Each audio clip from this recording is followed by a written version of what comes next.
আসসালামু আলাইকুম গাইস, কেমন আছেন সবাই? আশা করি সবাই অনেক অনেক ভালো আছেন। আলহামদুলিল্লাহ আমি অনেক ভালো আছি।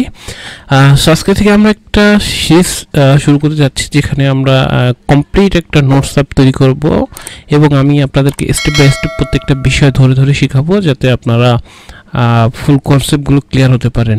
সো এটার জন্য আমরা ফায়ারস্টোর ইউজ করব এবং এর পাশাপাশি আমরা ফায়ারবেস অথেন্টিকেশন ইউজ করব। কীভাবে আমরা ইমেল এবং পাসওয়ার্ড দিয়ে আমরা অথেন্টিকেট করাতে পারি ইউজারকে। আমরা এখানে ইমেল এবং পাসওয়ার্ড অথেন্টিকেশনের পাশাপাশি আমরা ইমেল ভেরিফিকেশন নিয়ে কাজ করব এবং আমরা ডাটাবেস হিসেবে ইউজ করব ফায়ারস্টোর, যেটা আসলে অনেক অসম একটা জিনিস। আপনারা কাজ করতে গেলে এটা বুঝবেন যে ফায়ারস্টোর কত মজার একটা জিনিস। এটা এক প্রকার বলা চলে যে আপনার অফলাইনেও এই ডাটাবেসটা কাজ করে। ওকে, সো অনেক ইন্টারেস্টিং হতে চলেছে আমাদের এই সিরিজটা। এছাড়াও আমরা রিসাইকেলার ভিউ নিয়ে শিখবো, activity to activity data pass করা শিখবো।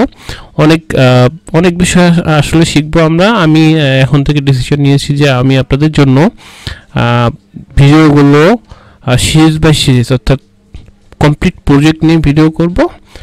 সো যারা আমার চ্যানেলে নতুন, so please subscribe my YouTube channel, and যদি অলরেডি সাবস্ক্রাইব করে থাকেন তাহলে thank you so much. And so আজকের ভিডিওটা এই পর্যন্তই, দেখা হচ্ছে নেক্সট ভিডিওতে। বাই বাই, আসসালামু আলাইকুম।